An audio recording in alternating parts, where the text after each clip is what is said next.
Assalamualaikum warahmatullahi wabarakatuh. Alhamdulillah rabbil alamin wassalatu wassalamu ala asyrafil anbiya wal mursalin sayyidina Muhammad wa ala alihi washabbihi ajma'in. Rabbi shrah li sadri wa yassir li amri wa hlul 'uqdatam min lisani yafqahu qawli. Amma ba'du.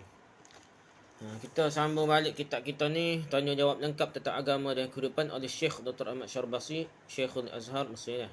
Yas'alunaka. Okey, apakah yang dimasukkan umat yang adil wasata dalam Al-Quran? Ada orang tanya Syekh ni. Dalam Quran digambarkan bahawa umat Islam adalah umat yang wasata, yang pertengahan, yang adil dan juga umat yang akan menjadi saksi atas manusia. Apakah maksud dari ungkapan tersebut? Jadi Syekh ni jawab. Allah SWT telah berfirman dalam surah Al-Baqarah ayat 143 yang bermaksud, dan demikian pula kami telah menjadikan kamu, yakni umat Islam, umat yang adil dan pilihan, agar kamu menjadi saksi atas perbuatan manusia dan agar Rasul Muhammad menjadi saksi atas perbuatan kamu. Surah Al-Baqarah ayat 143. Okay, yang dimasukkan dengan umat ialah sekelompok orang yang mempunyai tujuan yang satu. Dengan begitu mereka itu adalah sekelompok orang yang mempunyai barisan dan tujuan yang satu. Adapun yang dimasukkan dengan wasat yang pertengahan itu ialah adil dan baik. Kerana sesuatu yang pertengahan adalah sesuatu yang paling baik. Tengah-tengah ni baik dia. Rasulullah SAW telah bersabda mafhumnya, sebab baik urusan adalah pertengahannya. Seorang manusia yang bersikap pertengahan adalah seorang yang jauh dari sikap berlebih-lebihan. Secara positif, yang israf, secara israf melampau ataupun negatif, taksir berkurang. Positif doa ataupun israf melampau atau negatif atau taksir kurang sangat betul. Dengan begitu kata wasat seolah-olah bermakna bersikap teguh dan senantiasa istiqamah di atas jalan yang lurus. Itu maksud wasat. Ketika Allah SWT berkata pada para hamba-Nya yang beriman, dan demikian pula kami telah menjadikan kamu sebagai umat wasata, maka seolah-olah Allah SWT berkata kepada mereka, maksudnya aku telah menghendaki engkau sekalian menjadi umat yang adil dan baik, yang mana ilmu dan amal mensucikanmu, kalimah tauhid menyatukanmu, penyatuan kalimah memuliakanmu, dan tindak tandukmu yang terpuji, yang tetap berpegang kepada jalan-jalan yang telah ditetapkan, menghiasimu, sehingga menjadikan engkau tetap berada jalan tengah dan lurus.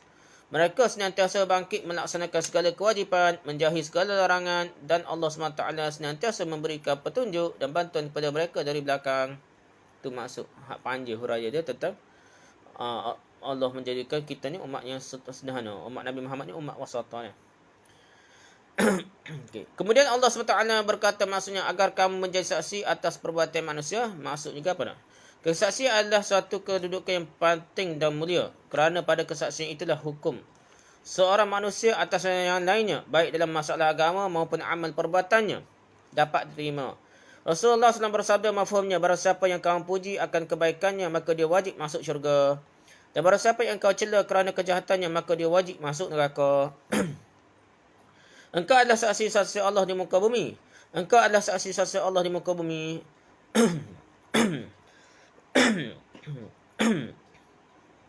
Kemudian Rasulullah SAW membacakan firman Allah SWT bermaksud, dan demikian pula kami telah menjadikan kamu umat Islam, umat yang adil dan pilihan, agar kamu menjadi saksi atas perbuatan manusia, dan agar Rasulullah yakni Muhammad menjadi saksi atas perbuatan kamu.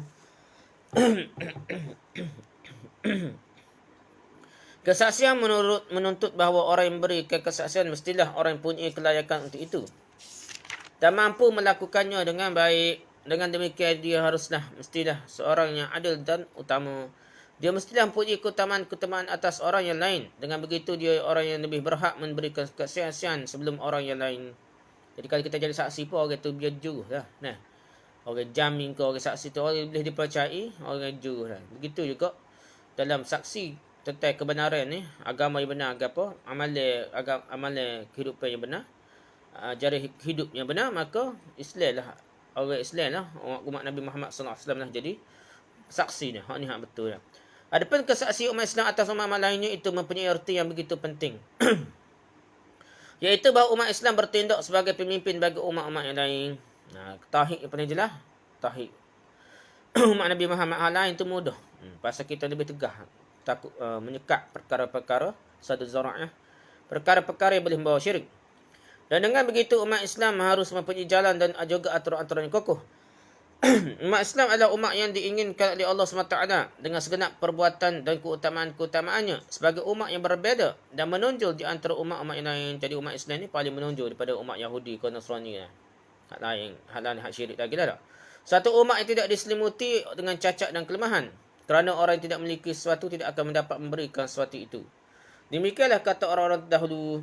Jika umat Islam ini adalah umat yang bertanggungjawab akan baik dan lurusnya umat-umat yang lain, maka umat Islam mestilah menjadi umat yang baik dan mesti lurus terlebih dahulu. Jadi kita jadi contoh pada orang Yahudi, orang Nasrani ke apa. Kita biar juru lah.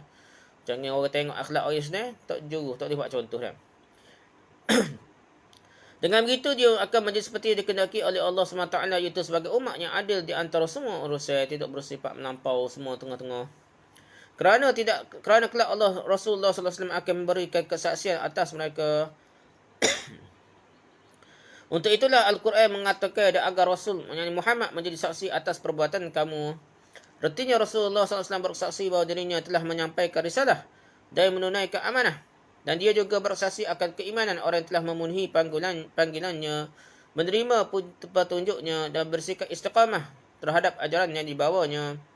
Sehingga itu akan menjadi penyuci bagi orang yang bertakwa. Adapun urusan sedang itu semuanya berada di tangan Allah. Dia melakukan apa yang saja yang dia inginkan. Begitulah maksud wasata, iaitu orang yang beramal.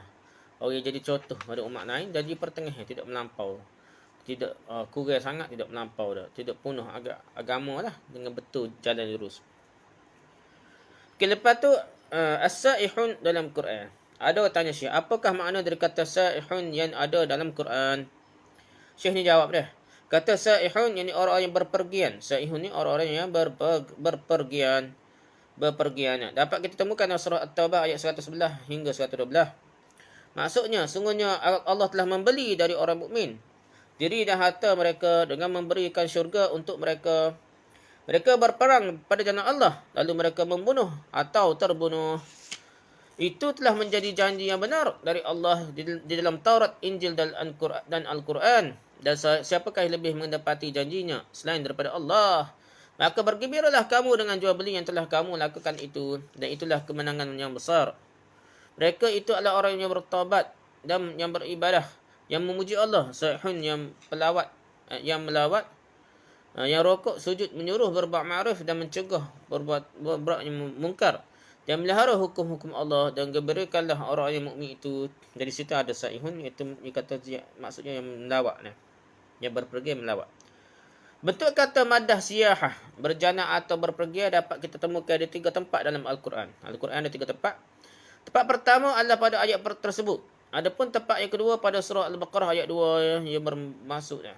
Maka berjalanlah kaum musyrik di muka bumi selama 4 bulan, dan ketahuilah bahawa sungguhnya kamu tidak akan dapat melemahkan Allah, dan sungguhnya Allah menghina ke orang kafir. Sedangkan tempat yang ketiga ialah pada surah At-Tahrim ayat 5 yang bermaksud, jika Nabi menceraikan kamu, boleh jadi Tuhannya akan memberi ganti kepadanya dengan isteri-isteri yang lebih baik daripada kamu, yang patut, yang beriman, yang taat, yang bertaubat, yang mengerjakan ibadah, yang berpuasa, yang janda dan yang perawan. Boleh berlaku dah.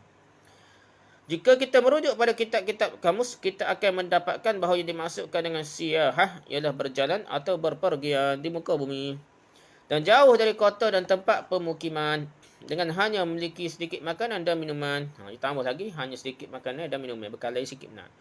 Orang yang berpuasa disebut juga sebagai orang yang berpergian, kan dia seperti orang yang sedang berpergian di mana jauh dari makanan dan minuman. Sahah lapangan adalah tempat yang luas, sedangkan sa'ih adalah tempat adalah air yang mengalir jauh. Sa'ih adalah air yang mengalir jauh. Adapun sa'ih adalah air yang mengalir. Kata sahatul ardu berarti air bumi yang mengalir, sedangkan kata siyahah artinya berjalan-jalan di muka bumi. Ni dari segi kata bahasa Arab. Nak sebut bahasa sa'ih ni kena pergi pada kata dasar dia lah. Para mufassir telah menyebutkan makna kata saihun lebih dari satu perkataan. Sebahagian besar dari mereka berpendapat bahawa yang dimaksudkan dengan kata saihun ialah orang yang berpuasa. Kerana Rasulullah SAW telah bersabda mafhumnya, jalan-jalannya, yakni wisatanya, jalan-jalannya umatku adalah berpuasa. Nah, berpuasa tu sendiri macam kita berjalan dah.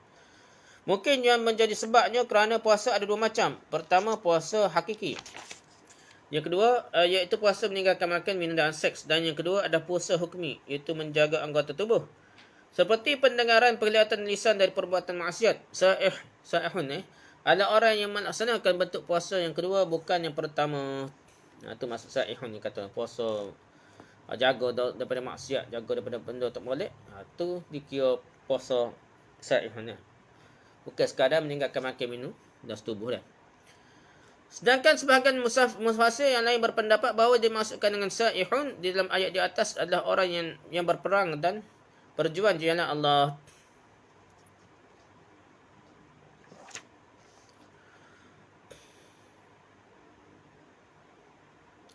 Kerana ada hadis mengatakan berpergiannya umatku ialah berjihad. Nah, kita jalan musafir itu berjihad dah. Sebagian mufasir yang lain mengatakan bahawa yang dimasukkan dengan sa'ihun adalah orang yang menuntut ilmu. Orang yang jalan ni, orang yang menuntut ilmu dah. Kerana mereka berjalan dan berpergian di muka bumi demi mencari ilmu. Sedangkan sebagian mufasir berikutnya berpendapat bahawa yang dimasukkan adalah orang berhijrah. Kerana berpindah dari satu tempat ke tempat yang lain. Sebagian mufasir, Tok tafsir ni lagi berpendapat bahawa as-sa'ihun adalah orang yang memenuhi seruan yang terkandung dalam firman Allah di dalam surah Al-Hajj yang bermaksud, maka apakah mereka tidak berjalan di muka bumi? Lalu mereka mempunyai hati yang dengan itu mereka memahami dan mempunyai telinga yang dengan itu mereka dapat mendengar. Surah Al-Hajj ayat 8. Tadi ayat ini suruh kita ni jalan atas muka bumi. Dengan syarat kita ni hati yang mereka boleh faham, telinga hak kita boleh dengar benda-benda baik, benda-benda ilmu, benda-benda kebesaran Allah . Dengan demikian juga firman Allah SWT dalam surah Yusuf ayat 109. Maka tidakkah mereka berpergian di muka bumi lalu melihat bagaimana kesedihan orang yang sebelum mereka?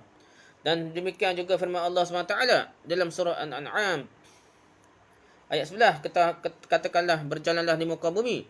Kemudian perhatikanlah bagaimana kesedihan orang yang mendustakan itu. Kita jalan, kita boleh tengok kesah-kesah kena azab. Jadi kita ambil pengajaran daripada kisah orang zaman dulu.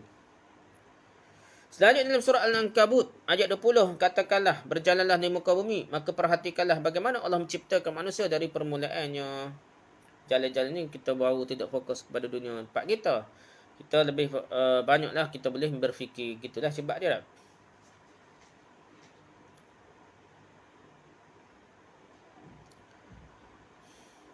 Tidak diragukan lagi bahawa perpergian di muka bumi adalah sesuatu yang mempunyai manfaat yang banyak sekali, dan Khatib Asy-Syarbini berkata dalam kitab tafsirnya Khatib Asy-Syarbini ni, pengarah kitab God tu dah Murni Muhtah ke apa. Dan kitab Iqna' lah. Dia kata apa dah? Nama kitab tafsirnya ialah Sirajul Munir ala ma'rifati ba'du ma'ani kalam Rabbina al-Hakim.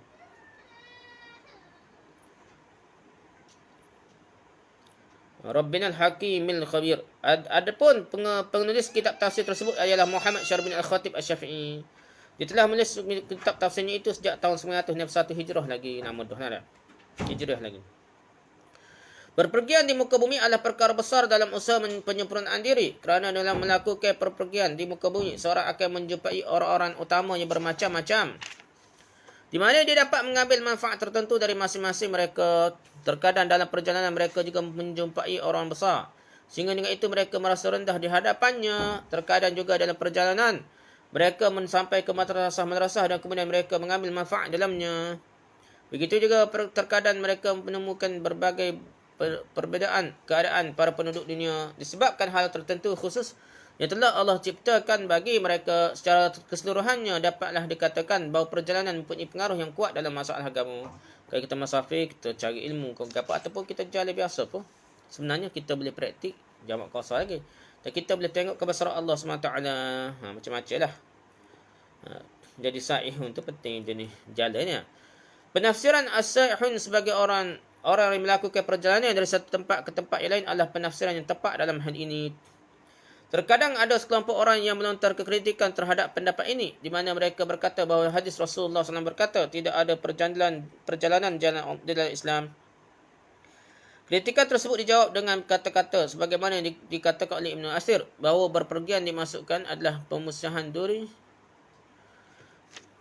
dimasukkan yang memisahkan diri dari kota, tempat tinggal dan masyarakat. Ada juga yang mengatakan bahawa berpergian yang dimasukkan sini ialah berpergian di muka bumi dengan maksud untuk melakukan kejahatan, adu domba dan kerosakan di antara manusia.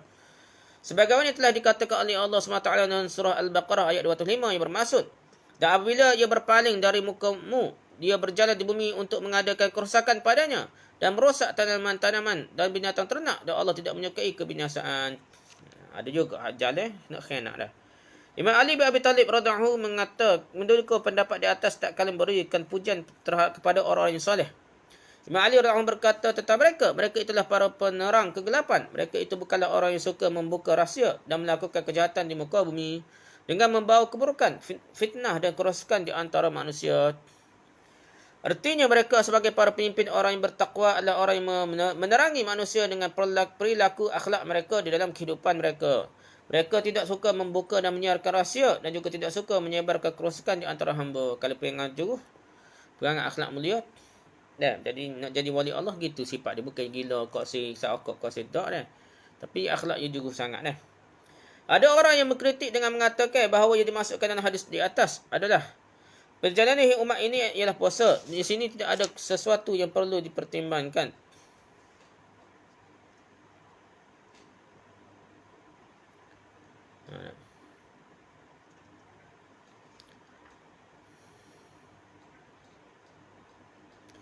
Okey, lepas tu. Okey. Mereka tidak suka membuka dan menyiarkan rahsia dan juga tidak suka menyebarkan kerosakan di antara hamba. Ada orang yang berkritik dengan mengatakan bahawa yang dikatakan dalam hadis Allah, perjalanan umat ini ialah puasa. Di sini tidak ada sesuatu yang perlu dipertentangkan. Kerana yang dimaksud perjalanan oleh hadis tersebut boleh bererti perjalanan pemikiran dan perundungan. Jadi jalan juga tak puasa kau. Mikir renung dah. Kita mikir sesok gapo kita puasa dah. Atau juga dapat bererti sebagaimana makna yang terakhir bahawa orang berpuasa adalah serupa dengan orang yang melakukan perjalanan. Jadi orang sapi pun susah. Okey, macam-macam. Kadang-kadang maksud perjalanan itu maksud susah. Dia puasa ni, puasa susah. Macam orang dari perjalanan ni tak. Kerana melakukan perjalanan di muka bumi tanpa bekal berupa makanan dan minuman. Orang musafir tak kurang bekal. Macam puasa juga dah. Di mana sahaja mereka mendapatkan makanan, maka mereka makan. Kerana ini menyerupai orang-orang yang sedang melakukan puasa. Kerana orang yang berpuasa melewati siang harinya dengan tidak memakan dan meminum apa-apa pun. Dapat juga kita katakan bahawa perkataan Allah SWT yang mengatakan, maka berjalanlah kamu orang musyrik di muka bumi selama 4 bulan. Dalam surah Bara'ah, surah Taubah itulah. Tidak memberikan erti lain selain berjalan di muka bumi yang berpergian dari satu tempat ke tempat yang lain. Dengan kata lain, ayat tersebut seolah mengatakan, pergilah kamu ke tempat mana sahaja yang kamu sukai. Adapun perkataan Allah mengenai as-saihun yang digunakan untuk mengabarkan sifat-sifat orang beriman, maka pendapat yang lebih kuat adalah bahawa yang dimaksudkan adalah orang-orang yang melakukan perjalanan di muka bumi. Pendapat inilah yang lebih dapat saya terima, walaupun mungkin mungkin saja yang dimaksudkan oleh kata tersebut adalah makna yang lain. Jadi kita pergi pada makna asal lah. Saihun ni orang jalan tengok kebesaran Allah, cari manfaat ilmu ke, pengalaman ke, tak macam-macam lah. Adapun perkataan Allah SWT dalam surah At-Tahrim mengenai kata saihat, maka makna yang lebih dekat adalah orang yang berpuasa. Ini betul-betul berpuasa saihat. Dan Allah adalah zat yang mengatakan kebenaran dan memberikan petunjuk kepada jalan yang benar. Jadi kita ambil masuk asal saihun ni orang jalan musafir. Seterusnya dah. Ada satu topik pula orang tanya sini. Al-Quran dan ketiadaan ampunan bagi orang kafir. Al-Quran kata tak ada orang kafir pakai tak diampunkanlah, kekal neraka dah. Jadi orang tanya sini. Kami mengharapkan penjelasan mengenai ayat berikut. Sesungguhnya orang yang berdusta ke ayat kami dan menyombongkan diri terhadapnya, sekali-kali tidak akan dibukakan bagi mereka pintu-pintu langit dan tidak pula mereka masuk syurga sehingga unta dapat masuk ke lubang jarum. Maksudnya mustahil dan masuk syurga dah. Syekh ni syarah. Allah SWT firman dalam surah Al-A'raf ayat 40. Sesungguhnya orang-orang yang mendusta ke ayat kami dan menyombongkan diri terhadapnya, sekali-kali tidak akan dibukakan bagi mereka pintu-pintu langit dan tidak pula mereka masuk syurga sehingga unta dapat masuk ke lubang jarum. Demikianlah kami memberikan pembalasan pada orang yang berbuat kejahatan. Jadi sini dia kata, makna yang terkandung dalam ayat di atas ialah sungguhnya orang-orang kafir yang mendustakan Al-Quran Al-Karim, yang merupakan kalam Allah SWT, yang mereka berpaling darinya, tidak beriman dan bersikap sombong terhadapnya, tidak mengamalkan apa-apa yang diperintahkan dalam Quran tersebut, dan juga tidak berjalan sesuai dengan petunjuk Al-Quran, maka semua pintu akan tutup dari hadapan mereka, dan tidak satu pun pintu syurga yang akan dibukakan baginya. Mereka tidak akan dapat masuk syurga sampai unta yang berukuran besar dapat masuk ke dalam jubah jarum yang sangat halus. Maksudnya mustahil dah masuk syurga dah. Dan maksudnya unta ke dalam jubah jarum adalah sesuatu yang tidak mungkin. Dengan demikian ini berarti orang kafir sama sekali tidak akan dapat masuk ke dalam syurga. Jadi orang kafir ni tak usah biang-angin lah. Nah, kita kena beri ancamnya. Rahmat Allah tak sulit kira benda. Tetapi asal-asalnya orang itu tak kekal neraka berdasarkan nas. Tak sulit baca banyak. Tidak sedar hati dia nak kekal dia. Kekafiran dia. Padahalnya kemungkinan besar memang keadaan yang asalnya orang kafir tetap masuk neraka dah, kekal pula tu. Ada pendapat yang mengatakan bahawa dimaksud dengan perkataan tidak akan dibukakan bagi mereka pintu-pintu langit adalah doa-doa mereka tidak sama sekali tidak akan dikabulkan selama mereka masih dalam keadaan kafir. Jadi orang kafir tidak terima doa. Itu keadaan asalnya. Tidak ada pertentangan antara dua makna di atas. Kerana orang yang tidak dikabulkan permohonannya adalah mereka yang tidak akan memasuki syurganya. Dia orang yang doa Allah tak terima, maksud dia ni nampak makan ahli neraka lah dah. Nah, gitulah dah. Salah satu ni sebab kafir dah. Kerana syurga hanya khusus bagi hamba-hambanya yang beriman. Kemudian dalam ayat selanjutnya Al-Quran mengatakan bahawa mereka orang kafir yang bersikap keras dengan kekufuran mereka akan mempunyai tika tidur dari api neraka. Tika ataupun lembek tidur dia api neraka dah. Yang merupakan seburuk-buruknya tika tidur atau tempat tidur lembek tidur hak paling buruk itu api neraka. Dan juga di atas mereka ada selimut api neraka yang membaluti tubuhnya pula. Bukan alik bawah je katil tu dah. Alik atas pun selimut dia pun selimut api neraka dah. Dan juga di atas mereka semua itu merupakan balasan atas semua kekufuran dan kezaliman yang mereka lakukan. Benda syirik kufur ni, bendanya tak logik dah. Kalau sebenarnya kalau kita fikir logik, orang yang berfikiran terbuka nak cari kebenaran, dia akan nampak bahawa tak logik nak sembah tokong berhala dah. Dan tak logik juga Tuhan ni setengah tak percaya ke Tuhan etis kan. Alam yang sebegitu canggih, sebegitu pelik. Alam yang sebegitu canggih ni tidak mungkin terjadi dengan sendirinya.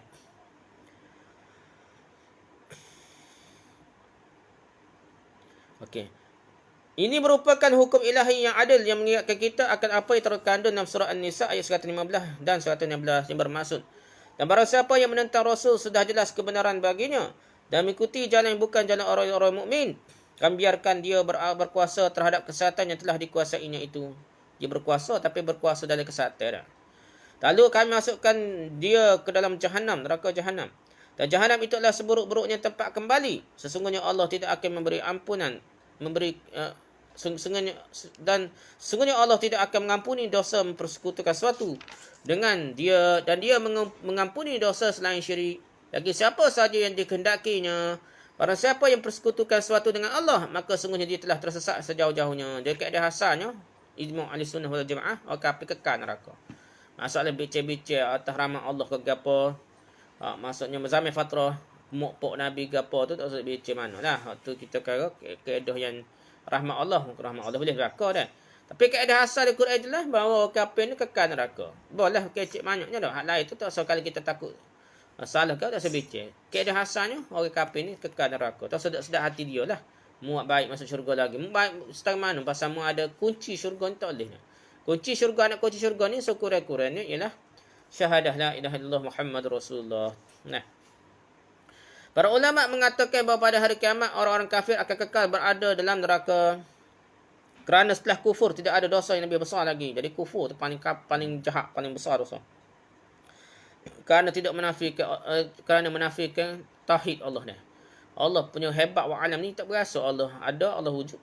Dan tak berasa dia perlu mentauhidkan Allah. Dia masih mengambil Tuhan-Tuhan kecil, tak wali ke, tak guru ke, tak alim ke, ataupun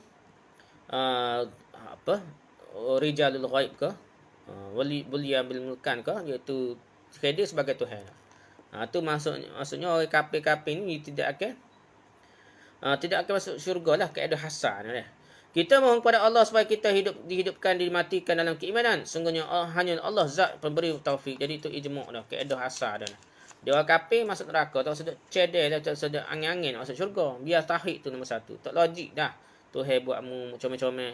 Tuhan yang berizki pada kamu. Tiba-tiba kata ada lagi Tuhan lain. Tok wali, tok guru. Latak Uzza tu tok guru dulu. Tok wali dulu yang soleh nah. Semua tu jadi syirik belaka. Sebabnya kita rasa Tuhan besar tak dengar. Kodi Tuhan besar ni. Tuhan kecil dengar dulu sebelum Tuhan besar. Tu seru tok wali dan sebagainya. Tu adalah syirik. Jadi kalau lah kita nak suruh selamat dunia akhirat, kita nak jaga tauhid. Nombor satu, biar benar-benar berislam lah. Syahadah tu jelas, dia tidak ada unsur syirik. Wallahu a'lam. Subhanakallah wa hamdika. Subhanakallah wa hamdika. Asyhadu an la ilaha illa anta astaghfiruka wa atubu ilaik. Assalamualaikum warahmatullahi wabarakatuh.